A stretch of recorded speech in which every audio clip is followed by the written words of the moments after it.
জয় শ্রীকৃষ্ণ, জয় গোপাল।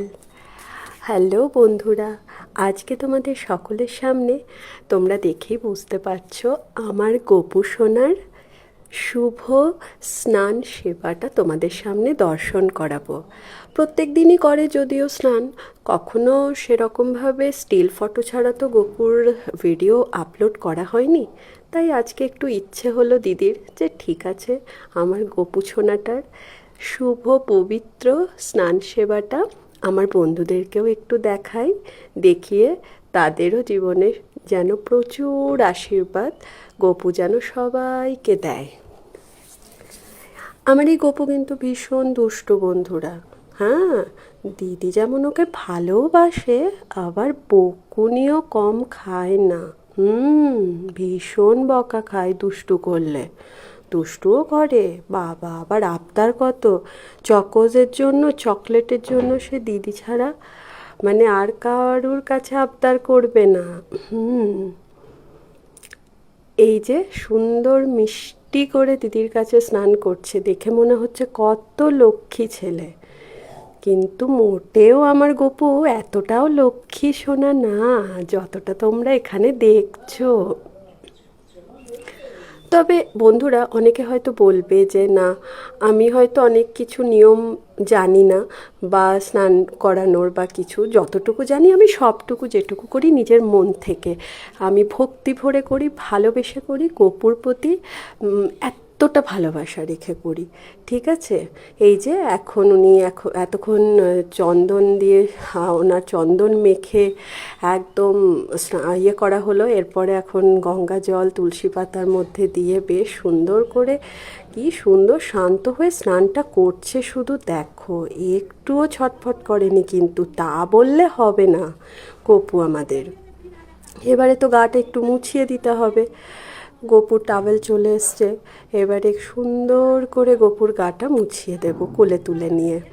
বাবা, আবার কোলে চেপে আবার প্রথমে একটু আদর খেতে হবে দিদির কাছে, এরপরে হালকা করে আলতো করে গাটা মুছিয়ে দিই গোপুর। কি সুন্দর করে বসে আছে দেখো তোমরা, বসে বসে পুরো বিশ্ব জগৎ দেখে। বাবা, আবার চকোস খাবে জানো? ও আবার জেসে চকো খায় না, কি ভাবছো? আমুল ডার্ক চকলেট খায়। তারপরে আবার পার্ক আবার একটা দিলে হয় না, ভদ্রলোকের আবার অনেক কিছু ব্যাপার আছে। ক্যাডবেরি বাবলসগুলো, বাপরে, ও হো হো হো হো, সে আর বলতে। মানে দিদির কাছে যত চক্কর আবদার, আবার যখন দুষ্টু করে তখন দিদির কাছেই যা বকা খায়, তখন আবার ভয়ে চুপটি করে বসে থাকবে। কি মিষ্টি আর কিউট লাগে বন্ধুরা, তোমরা না দেখলে বিশ্বাস করতে পারবে না। চলো, গোপু ছানার আমার দিদির তো স্নান করিয়ে গাটা টাওয়েল দিয়ে মুছিয়ে দিয়েছে। এরপরে এবার সুন্দর করে একটা জামা পরে নেবে গোপুর ব্যাগ থেকে। ওখানে শুধু গোপুর ভ্যারাইটিস জামার বাহার আছে, তার মধ্যে থেকে এই জামাটা আমার খুব ভালো লাগলো আজকে। এটা জামাটা হচ্ছে উপরটা পুরো হলুদ আর নিচটা হচ্ছে নেভি ব্লু কম্বিনেশনের, খুব সুন্দর জামা। এখানে হয়তো লাইটে অতটা ভিজিবল হচ্ছে না। এই দেখো কি সুন্দর করে আবার জামাটা আবার পরছে, বাপরে! কিন্তু এই জামা পরানোর সময় দিদিকে একদম মানে ও নাজেহাল করে দেয়, ভীষণ ছটফট করে জামা পরানোর সময়। আমিও অতটা পারি না সেভাবে, তবে জোর করে ধরে বেঁধে পরিয়ে দিই জামাটা। জামাটা না পরলে গপুকে ভালো লাগে বলো? একেতে ছানা মানুষ একটা, পুচকু পাড়া ছোট্ট মতো ছনা একটা। দিদিকে জামা পরানোর সময় দিদি অত পারে না, গপু জানে, সেই জন্যই একটুখানি অ্যাডজাস্ট করে নেয় গপু, দিদি পারে না বলে। সেই আর কি, কি করবে। আর এই তো এবারে পরানো হয়ে গেছে, সুন্দর করে দেখো জামাটা পরে নিয়েছে। দেখো কি মিত্তি লাগছে আমার গপু সোনাকে, সিরিয়াসলি।